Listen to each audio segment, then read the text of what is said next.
Top premier colleges ఏవైతే ఉంటాయో these are called premier or elite or tier 1 colleges.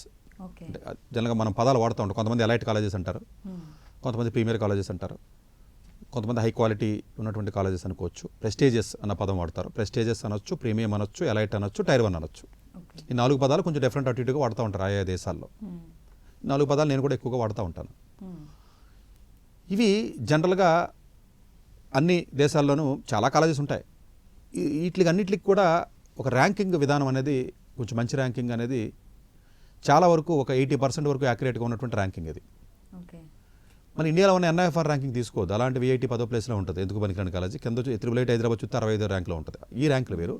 World wide ఉన్నటువంటి కొంచెం established అయినటువంటి ర్యాంకింగ్, దాని పారామీటర్స్ డిఫరెంట్. అది US వరల్డ్ ర్యాంకింగ్ అని, TH వరల్డ్ అని, లేకపోతే FT వరల్డ్ ర్యాంకింగ్ అని, FT వరల్డ్ కానీ, లేకపోతే US న్యూస్ అని, ఇలా ర్యాంకింగ్స్ ఉంటాయి. వాళ్ళు ఇస్తూ ఉంటారు ఏజెన్సీస్ ఏవని.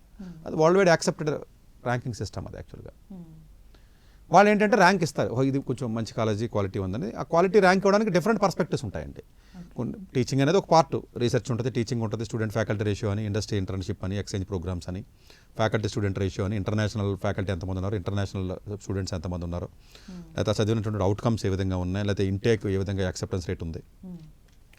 ఇట్లాంటి పారామీటర్స్ జనరల్గా లేకపోతే స్టూడెంట్ యొక్క ఫీడ్బ్యాక్ తీసుకోవడం కానీ, ఎంప్లాయర్స్ ఫీడ్బ్యాక్ తీసుకోవడం కానీ, ఎంప్లాయబిలిటీ కానీ, ఎంప్లాయర్ రిప్యుటేషన్ కానీ, రీసెర్చ్ అవుట్కమ్స్ కానీ, సైటేషన్స్ అని, లేకపోతే సిటీ ఏ సిటీలో చదువుతున్నారో best city for the education కానీ, లేకపోతే స్టూడెంట్ టోటల్గా పాపులేషన్ ఎంత ఉన్నారు అన్న దాన్ని బట్టి కానీ, ఇట్లాంటి పారామీటర్స్ డిఫరెంట్ క్రైటీరియాస్లో జనరల్గా ఒక 100, 50, 40 సపరేట్ ర్యాంకింగ్ ఇచ్చినప్పుడు తీసుకుంటూ ఉంటారు. వాళ్ళు తీసుకుని ర్యాంకింగ్ ఇస్తారు.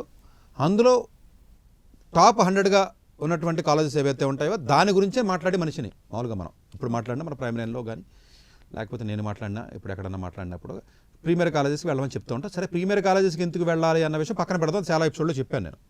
ప్రీమియర్ కాలేజెస్కి ఎందుకు వెళ్ళాలి అన్నది ఇట్స్ టఫర్ టాపిక్. అది